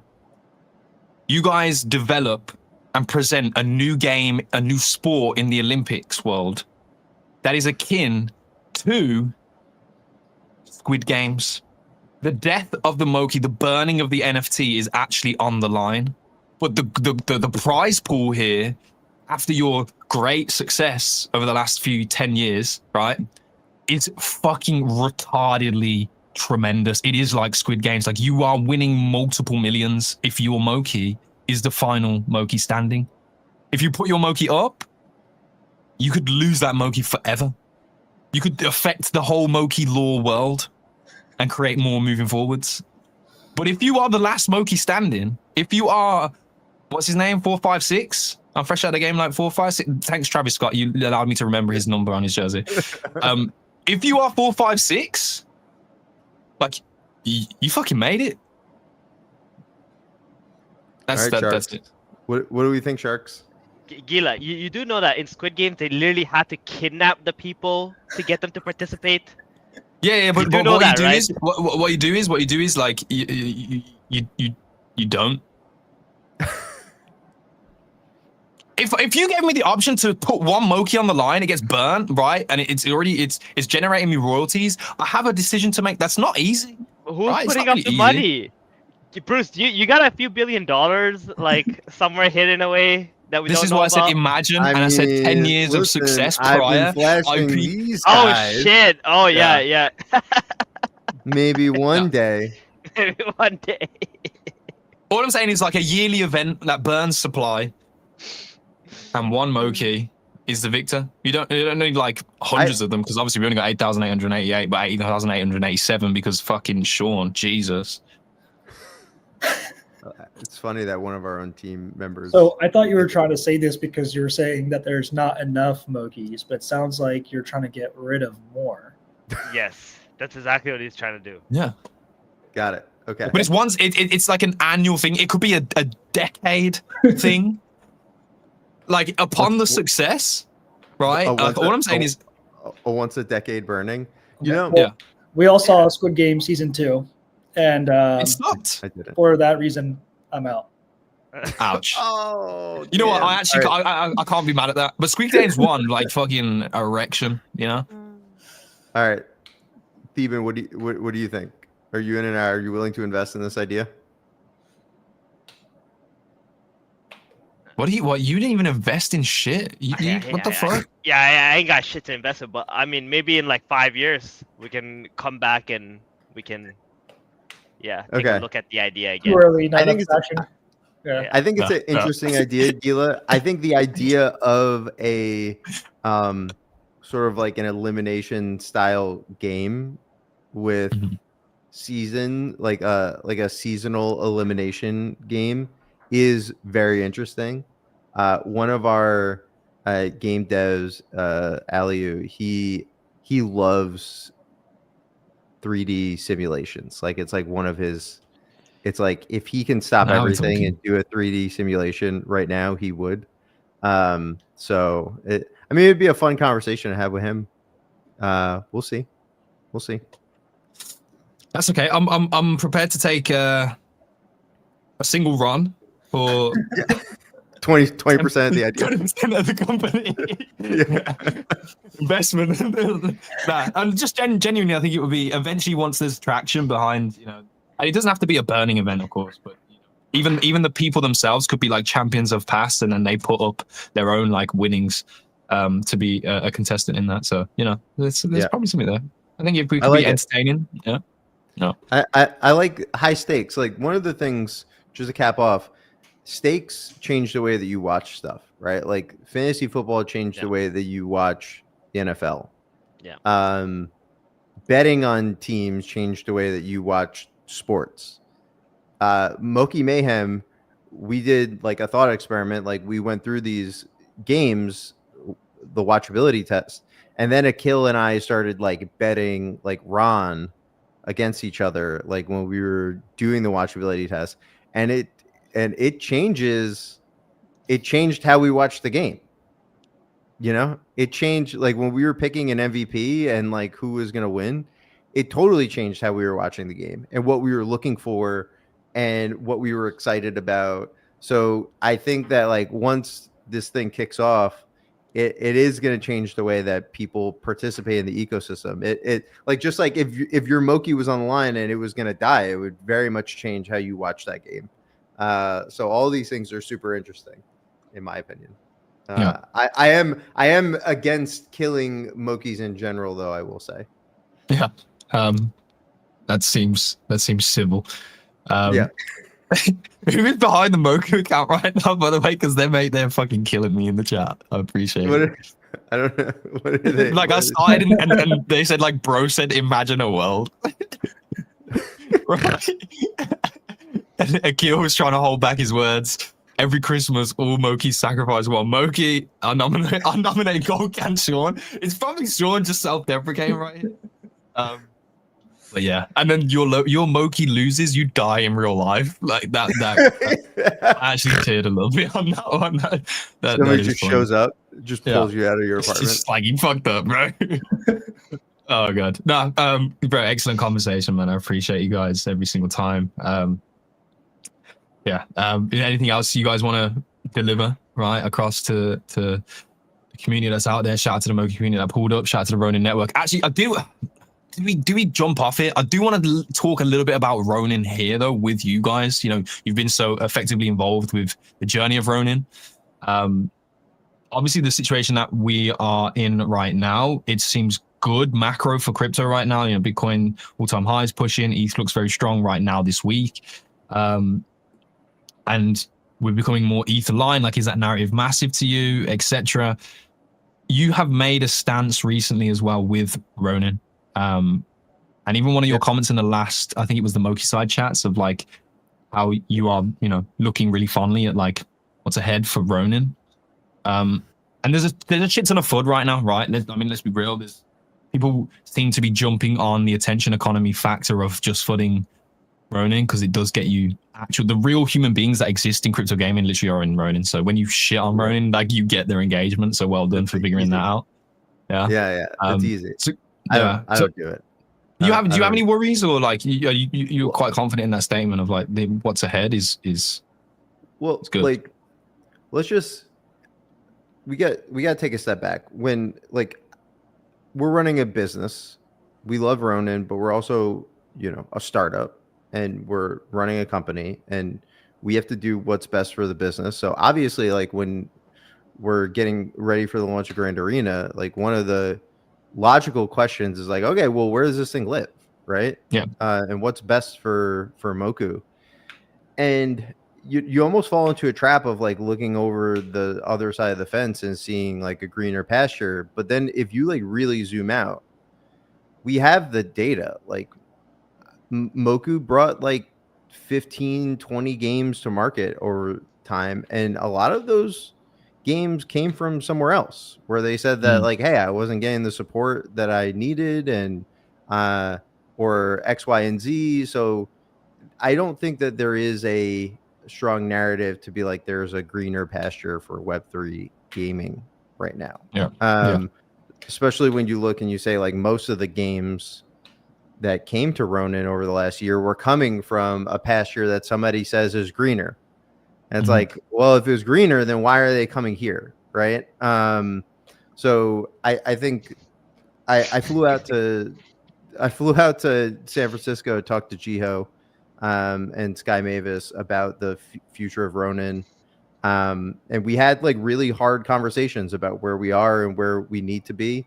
But one thing that we came out with was like, this is the place to be for Web3 gaming. And we're going to do what we need to do both as Moku and Sky Mavis to make this the place for it. So that's why I'm confident. Like, I'm not confident because I'm like deliriously bullish, but like I've had the conversations that I needed to have with the entire founding team, and I feel good coming out of that about the path forward. So like, yeah. I mean, shit isn't fantastic right now, but like I think everybody knows it in Web3 gaming, and I think we have the best plan that we can have to push it forward. So yeah, I'm excited. I'm excited because I got to have hard conversations with them, and we had like good steps to go forward on. and realistic ones. So that's why I'm bullish, because they get it, and they're leaning in. Nice. Yeah, I think I said it earlier anyway. In the summer, you don't pop up a fucking office in San Francisco if you don't have something cooking. Like if you don't, like if you're not really gonna like do this shit, right? Like it's not like this is gonna implode, or fucking they're gonna just pack up shop, or like there's this conversation that's like this is like all like a slow fucking rug that goes around in FUD, and like people like Tengri. I don't want to shine light to it, but like, you know what I mean? There's this like shit that goes around, but like certain plays that are being made, like I don't know what the gain is from the FUD other than like that attention. But if you're a good trader, I suppose there's some opportunities in there. But for me, we haven't really like also lagging on across everything right now. BNB is probably like the hot sauce right now. That shit's like cooking on the timeline, but dude, that's all I'm seeing. So I'm waiting. I'm patiently waiting. I'm looking at my ETH chart only for now, and then anything else can come afterwards. But jeez, on yeah, yo, generational fumble on my BNB bags. Yeah. Wait, this is the first time you looked at BNB for a while? Yeah. Dude, I got a hoodie from Binance when they first launched. That's how early I was in that. They sent me it and it looked like a brick of cocaine. They sent it in like they sent it in like it was like fully in brown packing tape all the way around, and I had to cut it open because there was so much packing tape that like I couldn't get it open, and then it was just a hoodie inside. That's how early I was on BNB. Now I know what to expect when I get my Moku hoodie. Yeah. Because that's the recipe to success. Yep. Your shit is getting stopped at the border and definitely searched. So like it's not. It's not fucking getting to your house, bro. I have no idea. How do you even get a hoodie? Like, did you had to have a tokens at that point? Like, are we really how talking? Early I was, man. It was like that's how many Twitter followers they had that I was just like, can I get a hoodie? And they sent me a hoodie. I need to do like a short form show. I need to do a short form show that like just asks people about their biggest fumbles in crypto. That's mine. That's mine. It's like 1 minute video. Just tell me where you fucked up for real, and then we can just I was buying BNB at like 80 cents, and I was like, this stupid coupon token. That's all it was. It wasn't a blockchain yet. It was just like it gave you. Wait. How much was it? 50? Was it? What? It was 80 cents. Oh, that hurts my heart, brother. Yeah. It does. It's okay. There's always another opportunity. It's all right. They're like Ron's gonna get there, so $1,300, fucking easy work. What are we talking about? What the fuck are we talking about? Yeah. Well, Akil, I'll spare you the position of having to reveal your fumbles for another time, my friend. But I think that's where I'm going to call it. I think we're going to call it right. You got a test run on the paid model. So I hope you guys enjoyed today's show. Thank you for coming through. Obviously, wish you guys the best of luck. Not that I don't think you'll need it. But yeah, Grand Arena, the no loss raffle starts tomorrow. It will continue to run. What is it from the 8th through to, remind me the date, the 12th? 14th. 14th it is. I'm going to put it on, I maybe should have had this prepped right before I was about to say it, but here we are. 14th, second chance shop will open then. A couple days later, we'll refund all unused, unspent tickets. If you got Ron and you're interested, tomorrow's the day. Tomorrow is the day, ladies and gentlemen. You know what? I'm not even gonna put the fucking information on the screen because like fucking get your dick out of your hand and do it yourself. And that's where we're gonna leave. Right? Like fucking what I gotta do for you? I'm not your dad. Fucking idiot. Either way, I think we should definitely leave on this video right here. Right? Why'd you have to do that? Bro, I know it's again, like, dude. Ever since that but video it deserves to be there. It deserves to be here, bro. Like where it's due. Stuck in my head, bro. Yeah. Well, thanks, guys. Thank you, Akil. Thank you, Bruce, bro. We'll catch you on the other side, and let's fucking go.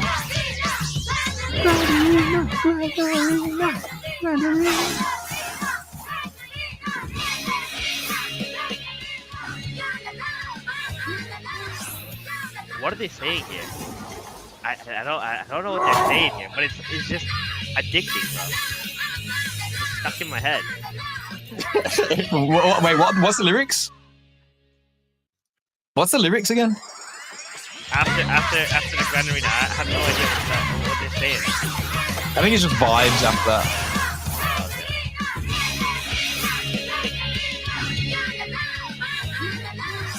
Granddad. Oh, Granddad. It might be Granddad. They're it's definitely not obvious, but it's stuck in my head.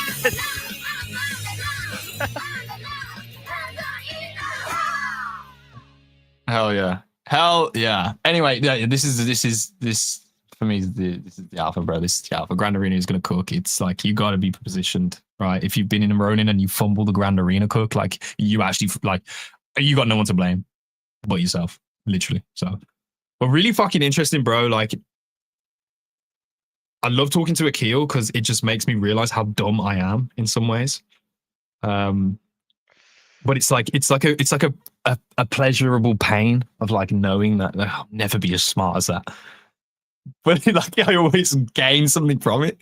So it's fucking dope. We also right. I didn't address this during the show or whilst Bruce and Akil were here because.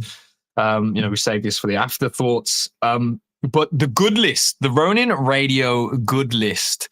Some of you guys have been very good and have made the good list for this week. Of course, we like to keep it on theme. Of course, you may have seen me tweet that the good list, right? I think with the market, we should scale it equally. Market scaling upwards. The good list rewards are going to be scaling upwards.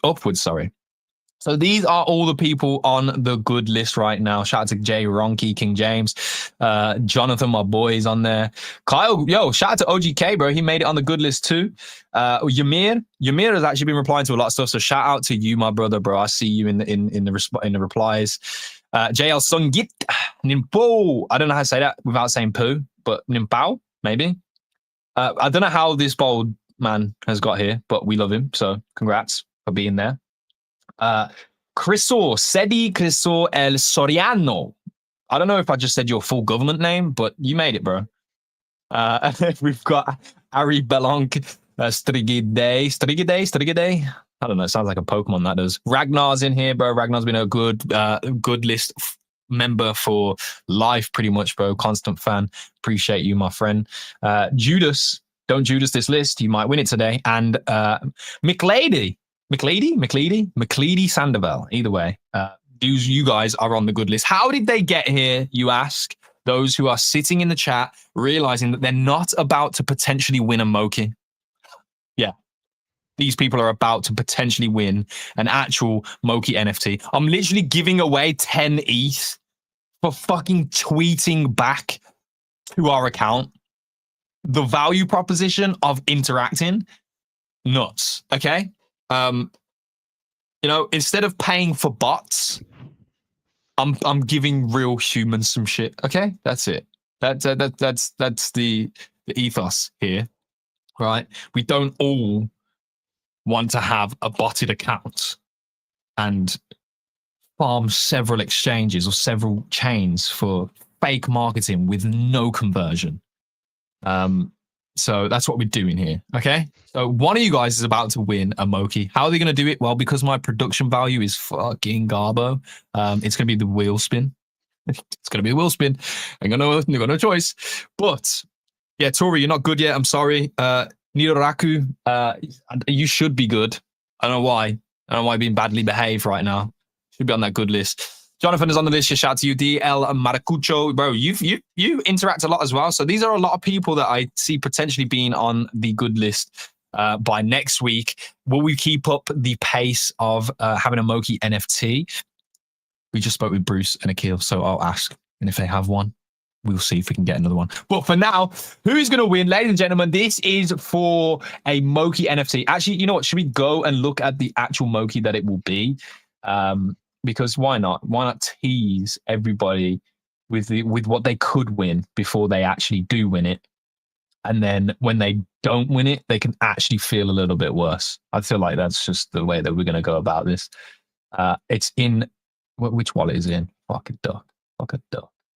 Okay, here we are. This is the Moki you guys are fighting on this spin wheel for. I'm sorry for how slow this is because it's making me verify that I am a human, of course. Here we go.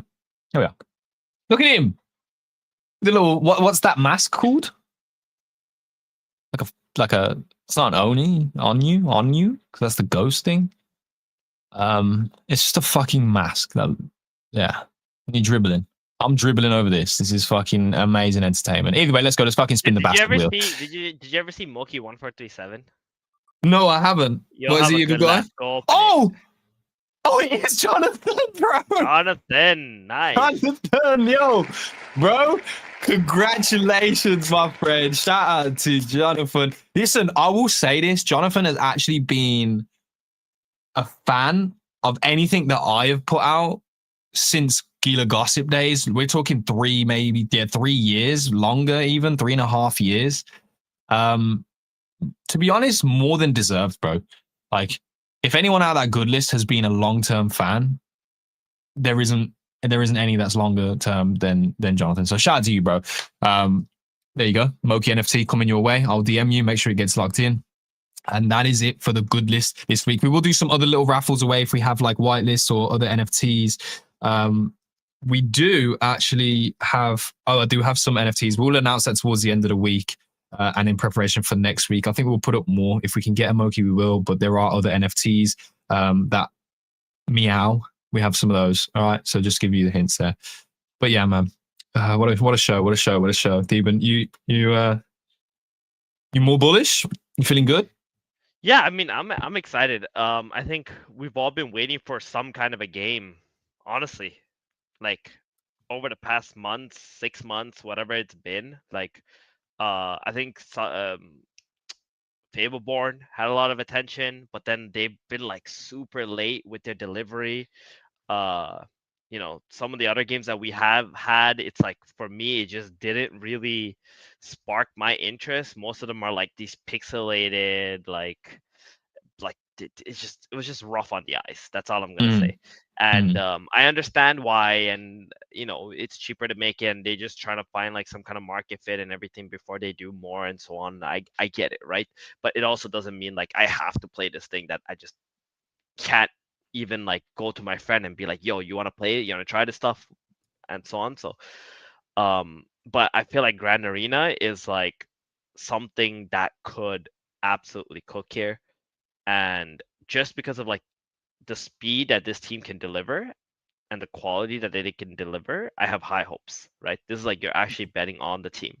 And these are guys who not only understand like what they are building, but they also understand like if it doesn't work, right? They're not gonna keep spending a bunch of money trying to salvage something that just doesn't fit.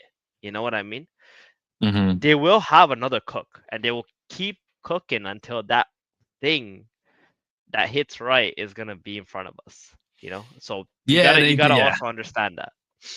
And the fact that like I think the development of those attempts get faster and faster every time. Like, of course, like they started with what is going to be Moki Mayhem, which they've said is like really, really technical, difficult as well to train around. But like everything that comes after is potentially a little bit more simplified.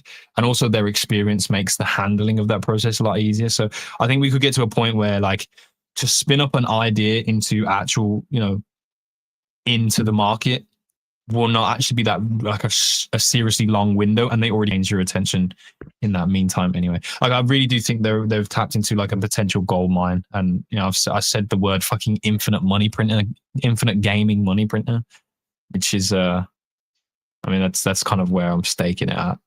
That's where I'm at, bro. I don't think anybody is gonna be you can be as bullish as me. Yeah, you can be as bullish as me, but I don't think you'll be more bullish than me. I think one funny thing is when Bruce was like, I went out to SF, I talked with G-holes, and then I came out of there. I thought I was gonna say I came out of there with $1 million. That's what I was gonna say. I came out of there for $1 million for you guys. For you guys. Yeah, That would have been perfect.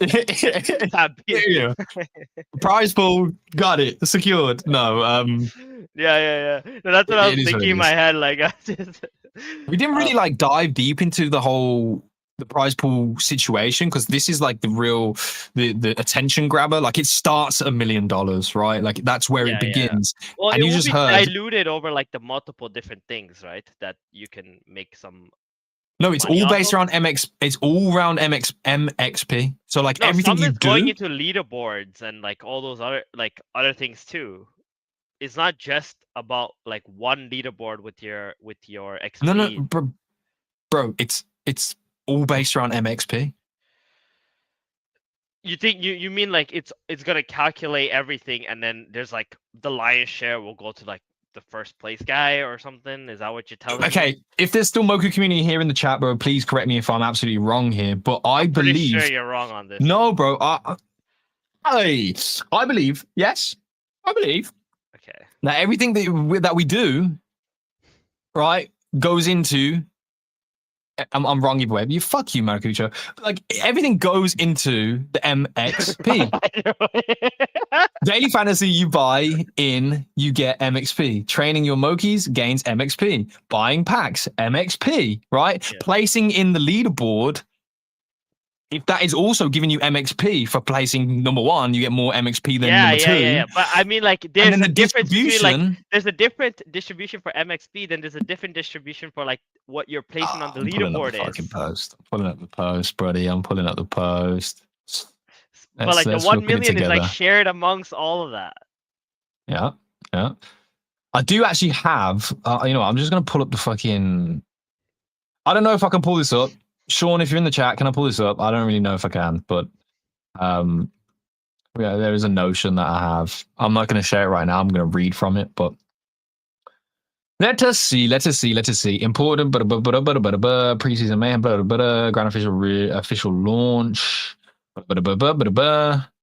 cast, what is the champion start? Where's the gym? 1 million prize pool announcement. All right. Oh fuck! It's already. There's just a bunch of fucking articles talking about it. There's no fine details. Fuck's sake. No boosters. No, I can't get a defined answer. It is what it is. I do they separate some of that million to be put? Yes. I'm trying to tell you, bro. It's like. It's split. It's not. This is what I'm saying. Your MXP. Look, no, listen. Your MXP for everything. I know. Your MXP at the end of the season will determine what you will get out of the 1 million prize pool. So the 1 million prize pool is set, and then the MXP is what is the standings. I know. There you get. Some wait. There's some that's gonna be split for the leaderboard. No. I actually think you're wrong, and I'm gonna fucking revel in this moment if you are. Please, Theban, give us your explanation of what happens. Because it's retarded if it's not. It's like a person comes into your ecosystem, they're not gonna want to focus on every single aspect, right? Yeah. They're gonna want to focus on one aspect that they like to partake in and participate in. So if like someone comes in and they dabble a little bit in everything, right? And they get like more than what one guy gets on the leaderboard, it would make no sense. Okay, I understand. I see what you mean now. The separate, like, daily prizes is separate from the actual prize pool campaign that's happening with the 1 million. Yeah, there's gonna be different allocation for that 1 million. It's just a total of 1 million allocated for the season. You understand?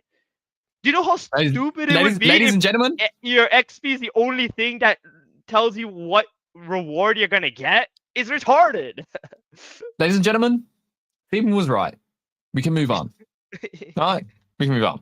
But what I was saying we didn't really dive into deeply is that everything to get like a better position in the prize pool of the 1 million essentially funds more into that 1 million. So like this 1 million prize pool could be fucking humongous.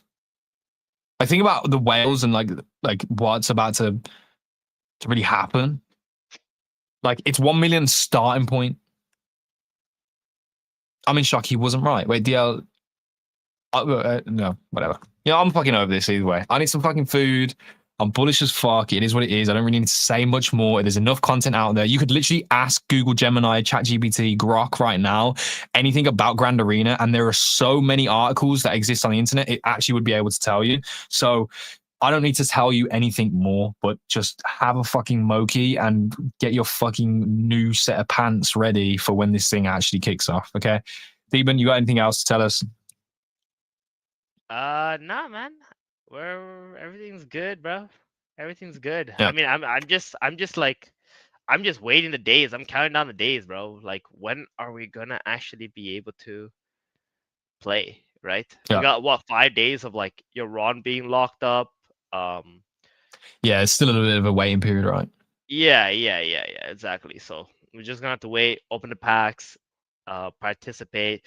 I actually did want to ask, like, if they thought that for the champions, like, what happens if your Moki is not a champion, right? Like your Moki, what is just like an amplifier afterwards or something? Like, it doesn't really, what do No, we do with the you Mokis earn if it's champion not? slots.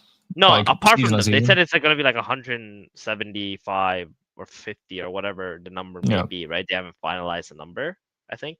So what about all the other Mokis? Right. They just your Moki still plays the game, but they won't be in the packs. Like their cards won't be in the packs, so people won't be able to use them in fantasy. But you can actually still play with them and train them, Yeah. etc.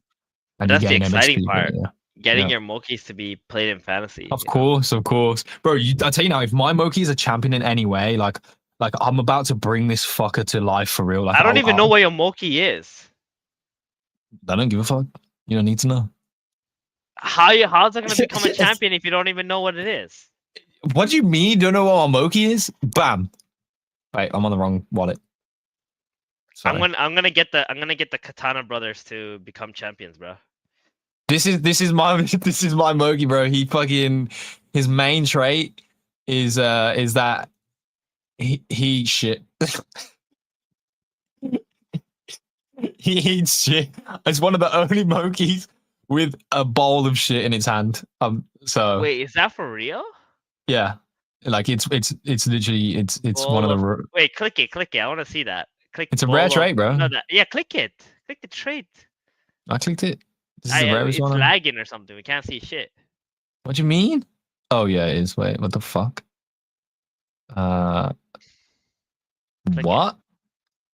I didn't even know that trait existed. That's pretty funny. It's a bowl of shit, bro. Oh, there's only 10 of them. Yeah. Wow, that's a good Moki.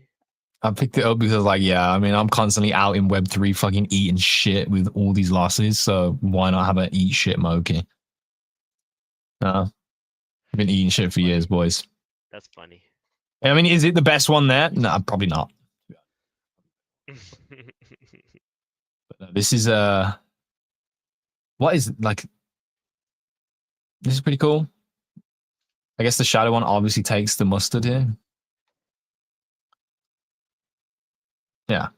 Anyway, yeah. I don't know. You were right. I don't have a Moki that is like, oh my god, that's Gila's Moki, right? So we're probably gonna have to work on that. Wait, let me see your Moki. Let me see what Mokis you do have. Okay, let me sign into my actual wallet. They're all locked though. No, just open it. Just open it. Just open what? Just open 385 and then go to your profile. I just want to see what else you got. No, that's on a different wallet. Okay. Baby bell. Ooh, you got a lot of books to open once that's yeah. Once that's available. Yeah. Shout out to Kitty as well, bro. These guys did like 40% of the mint, right? And this first week, like in terms of the first mint with the tamers, like huge improvements. And I think everybody that is actually a fan of Kitty right now has got in and really maxed out the mints that they can do. It's still opportunistic. You don't even know what's in the books yet. So I think once the reveals happen, there's going to be this extra demand. But of course, right now, there is so much eyes focused around Moki, so it's gonna be difficult. But these are the Mokis that I have in my personal wallet. This obviously was the one that I based It's naked. around myself first. Yeah, I like it. Go, great. Click back. He's just like scarred up, dick out. Okay. Of all the Mokis, the one that represent you the best would have to be the red little raccoon. This one? Yeah, that's you. Why? I don't know. I got my hood up. Yeah, it's a little raccoon. Yeah, I don't know. That one looks like. Yeah. Really? That's the one. Yeah. Not even 69% chocolate milk, bro. No. Yeah, I'm really not like this. But this was like Gila gossip. Gila? Yeah, this is like Gila gossip days, Gila. This is dope. Like this guy's a fucking. I don't know. This guy is sick. And this came from the egg. I hatched this motherfucker up. I'm not getting rid of it. But this is it, bro. Like the scar trait because of like reptiles in Axie, purple for the shadow, reptiles in Axie. Like this was like the Joker in this world for me, in the Moki world for me. Mouth devious, you know what I mean? Like he's locked the fuck in. So this is gonna be the one that I will try and push as much as possible. So bro, obviously you've got your katanas. What sucks is like it doesn't have any like distinctive like except for the scar. You know why? I guess. You know why? It's I am the trait. There you go. Okay. I'm the fucking trait. Yeah. I am the trait. You don't like you just know. You just fucking know, okay? It's just like know. Any other shadow, bro. You know what's crazy? Here's some lore. The Moki that I actually fought over owning at the beginning is actually the Moki that Bruce uses as his PFP. Oh yeah. Like we both were trying to buy it. We both were trying to buy it right out of the gate. So the gold rose with like the horns. Yeah. There was one I hesitated on getting, and then someone picked it up, and I was just sad. It was the one that has like the little spirits, and it's a shadow with like the little spirits and the halo. Yeah. Yeah, I really wanted to get that one. Like that was a nice one, but ended up somebody else picked it up. Yeah, you can't tell me that shadows aren't just the best. They are the best. They are the best type. They are the best. No question. Wait, it had spirits around it? That's actually rare as well. Scroll down. I'll show you where. Scroll down. More. Find the halo. It's another. It's another one with the halo. Yeah. Scroll down. Keep going. That one right there. Oh shit! Whoa, with the rainbow eyes too. Yeah. I like this one. This is sick. This is actually fucking goated. Yeah, nuts, bro. Nuts. There's a ton out there, man. Xanatos like hell nuts. Xanatos, bro. You got negative aura, man. It ain't happening. you know about them shadows, bro. yeah. Oh, because Xanatos is a spirit boy. I know that for sure. Boy. Yo, he's a spirit boy. I need this one. I need this one. This one? I need this one. Who owns this? Yeah, I need this stuff, bro. Yo. I need this one, bro. All right. Well, listen, it all kicks off tomorrow. I'm going to be looking at some Mokis this week. I might even buy some more before it goes down. But yeah, man, get your run ready. You want to be pretty quick as it happens. You saw it. I'm going to put it on the screen for now for those that may have missed that direct announcement. But the No Loss raffle starts tomorrow, 10 a.m. Eastern Standard Time on the 8th of October, which is tomorrow. And the second chance shop will be the 15th of October at 10 a.m. EST as well. So you have a little window to make sure that you get your No Loss raffles in. But if you are early, there are some more prizes there for you. I hope you enjoyed today's show. Shout out to Bruce and Akil for coming through. And Grand Arena, ladies and gentlemen. It's happening. It's coming. And I'm overly bullish on it. Thank you very much. I'll catch you soon. There are some like updates as well. Shout out to our Pump Fun stream. The radio token, I'm gonna start actually giving a fuck about it. So we're gonna see what's popping over there. It's that time. It's that time of the year, Q4. I think there's a lot of opportunities towards the back end of this year. So lock the fuck in if you haven't already. If you're short in Bitcoin, I'm sorry. if you're shorting a lot of things in the market right now, I'm sorry. Well, if you short it today, you're good. Well, yeah, if you shorted like tip top of the last night, this now, early mornings, everything's dumping. Yeah. But either way, yeah, just this is the wrong time to be a bear. I think I do really think that. So anyway, thank you guys. Appreciate you. I'm gonna roll this out to the Grand Arena video again because obviously we want to hear that beautiful song once more. And thank you guys for being here. Shout out to the Moku community that came through as well to the stream today. And yeah, man, let's fucking get it. See you later. Bye.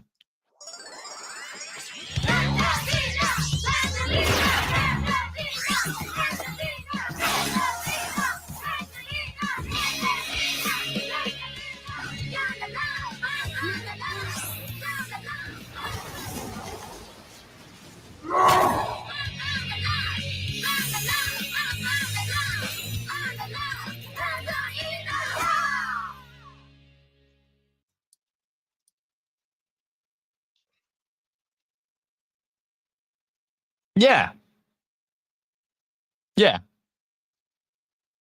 That's pretty much it. I do have something else to say, ladies and gentlemen. Welcome.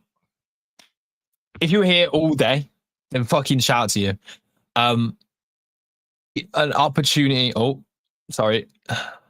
What was I muted, or did you mute me and then unmute me, bro? Like, what the fuck happened? Sorry, production team, this is cocking up right here. There is going to be some opportunity.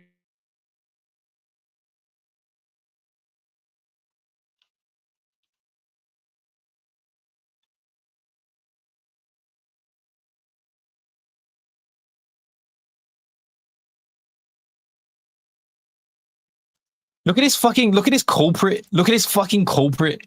Look at that face. What a dick. What a dick. What a dick, bro.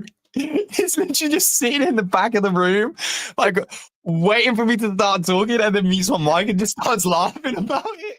Yo, you can't get the staff, man. You can't get the fucking, you can't do it. Bro, yourself. You're like twirling in your chair, going off like yum. This shit's not funny. This shit's not funny. It was funny. It was funny. He's a fucking dick. He's a dick. Like I'm okay. I'm gonna say this while I was looking at my mic the whole time, but there's gonna be some opportunities, bro. If you're actually a community member and you fucking fucked with the Ronin Radio for a long time, you are a fan. Like, you've known that we've had the Moses Discord for a very long time. It's very confusing, right, to push any narrative with that misalignment. So we're gonna work on that. That's a real focus moving into this week and this month, October specifically. With Grand Arena, there's going to be more attention. With a lot of more activations, there's going to be more attention here in the Ronin ecosystem as well. I want to have a medium where we can guide people through that. So we're going to work on that for sure. So shout out to anybody that's already in those communities and is helping out with that process. If you want to be one of those people, you can be. It is in the Moses Discord. We will rectify any of the issues that exist there. I also do want to say this moving forwards, bro. Like, I want huge shout out to the Kitty team, bro. Huge shout out to the Kitty team. Like, they're supporting the show. Every show that you see from now on for this month, for sure, we are being supported by Kitty, and I just want to say thank you to them. And we're also gonna support them by putting out the information that you guys might need. Like I said, their mint is doing pretty well right now. If you have not got a kitty companion, a KTTY NFT right now, or a tamer, like, you're fumbling the bag. And I'm really I'm sincerely trying to give you that candid take, right? This is one of those. But shout out to Kitty for the sponsors this month. We will see a lot more coming out. I'm seeing the back of the rooms, back of the house. But what did I say here? The back house cooking. I've seen what's in the kitchen. It's fucking delicious, all right? And I know there's a lot of hype going on right now, and the hype, yes, very much should be fixed in the direction that it is. With this no loss raffle, a lot of Ron is going to be dedicated there. I understand that, and I support that. I do think that's where you should be allocating funds right now. No financial advice, but that's the cook right now. But once the no loss raffle is completed, some of that Ronin is going to come back your way, and I'm giving you the next play. But yeah, appreciate you all for being here. It was a good show, and I will be back on Thursday. Actually, I didn't even fucking say this. Stephen, you can come back up. Don't mute my mic for fuck's sake.